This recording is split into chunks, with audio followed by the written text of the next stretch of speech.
ही पिट रहा था यूएई, जो कल तक यूएई से लौट रहे थे। अच्छा, ऐसे बहुत सारे यूएई दुबई से लौटने वाले लोग हैं जो इंडिया में अब वो सेटल नहीं हो सकते हैं, वो अपना बाहर काम देख रहे हैं। मेरे भी ऐसे बहुत जानकार हैं कि भाई उनको यूएई में काम करना, वो यहाँ आके ना प्रोपेगेंडा कर रहा भाई यूएई बहुत बढ़िया है, यूएई ने ये कर दिया, यूएई ने वो कर दिया, सब कुछ बढ़िया हो जाएगा। ये भाई ये इसलिए बेचारों को बोलना पड़ रहा है क्योंकि भाई इनका फ्यूचर में काम वही है। इन्होंने इंडिया अब फ्यूचर नहीं देखा, इंडिया के साथ काम नहीं करना है, इंडिया में नहीं रहना है, अब ये विदेश रहेंगे, वहां पैसा कमाएंगे। अब तो बेचारे मजबूर हैं इनकी, हाँ हम भी मिला रहे हैं, हाँ भाई सही कह रहे हो मेरे भाई, हाँ समझ में सब आ रहा है, ठीक है। अब वो ये वीडियो देखेंगे मेरे दोस्त, कहेंगे भाई यार ये तुम तो यार हमारी बात खोल रहे हो। सच सच है भाई, तुम मेरे दोस्त हो ना हो, ऐसी दोस्ती भी भाड़ में जाए जो झूठ के सहारे आगे बढ़े, कि तुम मुझसे उम्मीद करो कि तुम झूठ बोलो, प्रोपेगेंडा चलाओ और मैं तुम्हारी हाँ में हाँ मिलाऊं। नहीं, वो नहीं हो सकता। कह रहे थे कि यूएई पर, दुबई पर, अपने ही जानने वाले मेरे, अरब पर हमला नहीं करना चाहिए ईरान को, जबकि ईरान और खुद यूएई के जो ओरिजिनल बाशिंदे हैं, जो अरब हैं, वो कह रहे हैं कि सही कर रहा है ईरान।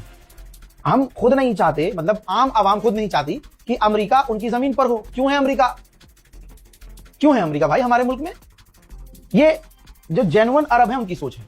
और ईरान शुरू से कह रहा है कि हम आपकी जमीन पर हमला नहीं कर रहे हैं, आपकी वो जमीन जो जमीन आपने किराए पर अमेरिका को दी है, और अमेरिका उस जमीन का इस्तेमाल हम पर हमला करने के लिए कर रहा है। अब ये बात तो आपको पता है कि सबसे ज्यादा मिसाइलें ईरान ने यूएई पर दागी है, दुबई पर दागी है। अगर किसी के दिमाग में ये चल रहा हो अभी भी कि गलत दागी है, तो अभी आपका दिमाग 30 सेकंड में बदल जाएगा भाई। जहां America, Europe, Germany, France, Britain सब कह रहे हैं कि जंग खत्म हो जाए तो ज्यादा बेहतर है। डोनाल्ड ट्रंप की हवा टाइट है बुरी तरह से, और वो तड़प रहा है, खुद तड़प रहा है कि भाई सीज फायर हो जाए, क्योंकि नुकसान बहुत तगड़ा हो रहा है।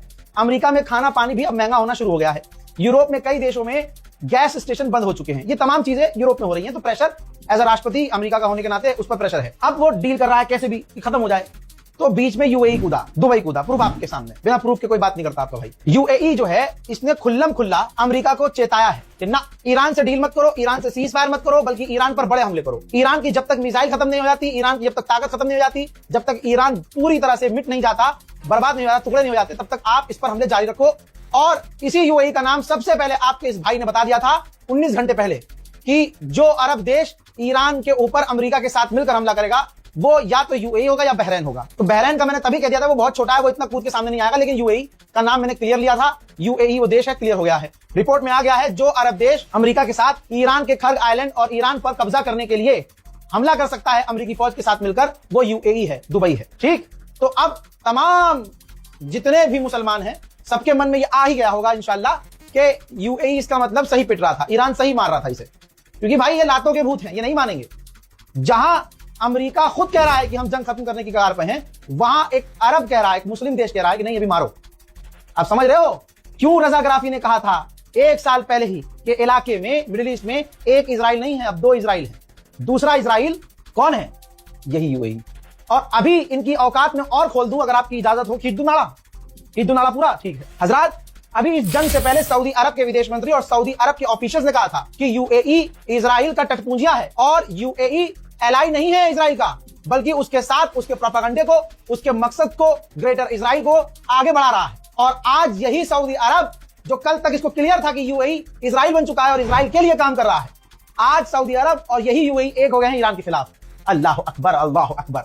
अरे मुसलमानों, मेरी जान, तुम्हें ये समझ में नहीं आता, तुम्हें ये नजर नहीं आता भाई। गुजारिश है, अगर अभी भी किसी को यूएई बड़ा अच्छा लग रहा हो, और जो ये अरब के ऊपर जो मालिक बन के बैठे हैं, मोहम्मद बिन सलमान, यूएई का क्राउन प्रिंस, ये बादशाह, प्रधानमंत्री यूएई का, ये तुम्हें अगर लगता है कि ये मुसलमान हैं, ये बड़े अच्छे हैं, मन में अगर फीलिंग आती है कि वो बड़े अच्छे हैं, तो अपनी वालिदा से पूछ लेना कसम देके कि असली बाप कौन है मेरा।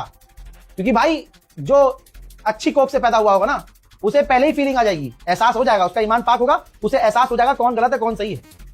और ये तमाम चीजें देखने के बाद भी अगर किसी को लग रहा है कि यूएई सही है, मोहम्मद बिन सलमान बहुत अच्छा आदमी है, तो माफ कीजिएगा, कंफर्म कर लीजिए अम्मी से अपनी। इजराइल और अमेरिका का सिर्फ यही प्लान था कि खामनाई को हम जैसे ही मारेंगे ईरान घुटने पर आएगा, लेकिन ऐसा नहीं हुआ। 26-27 दिन गुजर चुके हैं, यह जंग अमेरिका पे भारी पड़ चुकी है। और सोचिए 10,000, अमेरिका ने बताया 10,000 बार हमले अमेरिका ईरान पर कर चुका है। अल्लाह अकबर। मेरे परवरदिगार, मैं कैसे बताऊं भाई, 10,000 बार हमले हुए हैं ईरान पर सिर्फ अमेरिका के द्वारा। इसके बावजूद ईरान लड़ रहा है, ईरान जख्म पर जख्म खा रहा है, लेकिन लड़ रहा है। बंकर में छुप के पीछे बड़ी एलसीडी लगाकर, उसमें वॉलपेपर लगाकर, क्लोजअप शॉट देकर नेतन्याहू एक्टिंग कर रहा है कि जैसे वो किसी बढ़िया खुले आसमान के नीचे है और चूहे की नस्ल ऐलान कर रही है कि हम ईरान पर बड़े हमले जारी रखेंगे, लेकिन ये बिल में छुपे रहेंगे। पुतिन ने, रूस के राष्ट्रपति ने बड़ा बयान दिया है, बड़ी बात कही है जो सही नहीं लग रही है, मुझे बहुत बुरा हो सकता है। उन्होंने कहा कि जो भी मिडिल ईस्ट में जंग चल रही है और जो भी इस जंग में शामिल है वो भी नहीं बता सकते, हम भी नहीं बता सकते कि अब आगे क्या होगा, क्योंकि हालात बिगड़ चुके हैं। अमेरिका के फॉरेन पॉलिसी अखबार ने लिख दिया है कि अमेरिका अब एक रॉग स्टेट बन चुका है, यानी जिसका किसी चीज पर कंट्रोल नहीं है। ईरान ने डे 1 कह दिया था कि तेल के दाम इतने बढ़ेंगे जितना तुम सोच नहीं पाओगे। लीजिए, $107 पर बैरल तेल के दाम पहुंच चुके हैं, हर दिन बढ़ रहा है। उधर ईरान अभी भी कितने नुकसान हो रहे हैं मैं उंगली पे गिना नहीं सकता, खुदा की कसम नहीं गिना सकता, लेकिन मैं ईरान की लड़ाई दिखा रहा हूं कि ईरान चोट जख्म खा रहा है, लेकिन IRGC ड्रोन लगातार लॉन्च कर रही है। ये तस्वीर देखिए, मिसाइल लॉन्च कर रही है, दुश्मन की तरफ लगातार ईरान के हमले जारी। ये जो अगली वीडियो है ये इंपॉर्टेंट है। मिसाइल जो दागी है उस पर फोटो चिपकाया है ईरान के IRGC ने कि जब ईरान के अंदर अमेरिकी फौज दाखिल होगी तो हथियारों से होगी, और जब अमेरिका की फौज ईरान से भागेगी तो कफन में भागेगी, कफन लेकर भागेगी, उनके जनाजे लेकर भागेगी। उसके बाद उस मिसाइल को दुश्मन पर लॉन्च किया गया है।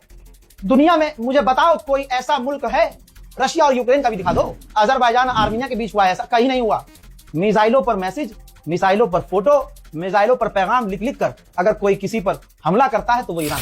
मलेशिया के प्रधानमंत्री ने ऐलान किया है कि ईरान ने हमें अलाउ कर दिया है कि हमारे जहाज स्ट्रेट ऑफ हॉर्मुज से आ और जा सकते हैं। अभी तक ईरान 4 घंटा हो चुका है, हम 3 घंटे पहले बता चुके थे, लेकिन ईरान के द्वारा कंफर्म नहीं किया गया है। लेकिन इजराइल ने तीसरी बार कंफर्म किया है। ये देखिए, कहा है कि हमने ईरान के नेवी चीफ को कत्ल कर दिया है, साथ में उनके साथ एक और अधिकारी को कत्ल कर दिया है। हजरात, यही बात पर मैं बहुत ज्यादा टूट जाता हूं कि ईरान को अपनी पूरी ताकत और लगानी चाहिए। ऐसे ही जज्बाती होकर मैंने एक बार एक वीडियो में बोल दिया था कि अपने आप को बचाना भी तो जरूरी है। जब लगे खतरा बहुत ज्यादा है तो बंकर में भी जाइए, अपने आप को बचाइए, दुश्मन के सामने डायरेक्ट मत आइए। ये मैंने भावुक होकर कहा था। अगर कोई किसी से प्यार करता है तो एक टाइम के लिए ये बात सबके मन में आएगी, अगर आपके भी मन में है मोहब्बत तो, कि भाई जैसे जनाब मुख्तार लड़े थे, हैं, उन्होंने पूरी बादशाहत कायम की थी, लेकिन उससे पहले वो दुश्मनों से छिपे भी, बचे भी, अंडरग्राउंड भी हुए। मैंने उस नजरिए से वो बात कही थी। लेकिन क्या कहें, जाहिल इतने बड़े बड़े, हाथी जैसा जिस्म हो गया है, दिमाग कुत्ते जैसा। अबे भाई क्या कहें, बहरहाल मैं तो किसी को जवाब देना बंद कर चुका हूं। जो बंदा पूरी वीडियो देखे, मेहरबानी करके वही जज करे। आपको भी अगर मेरे खिलाफ या मेरी किसी वीडियो को लेकर फालतू बोलता हुआ नजर आए तो उससे मेरे बारे में 3-4 बातें पूछ लेना कि भाई आज तक तुमने रजा गराफी की कोई 2 वीडियो भी पूरी देखी है? पूरी वीडियो पूरी। क्योंकि अगर किसी ने हमारी पूरी वीडियो देखी है तो यकीनन वो मुझसे मोहब्बत करने वाला होगा। जो आधी अधूरी देखेगा तो वो अपने हिसाब से, जहालत के हिसाब से जज करेगा।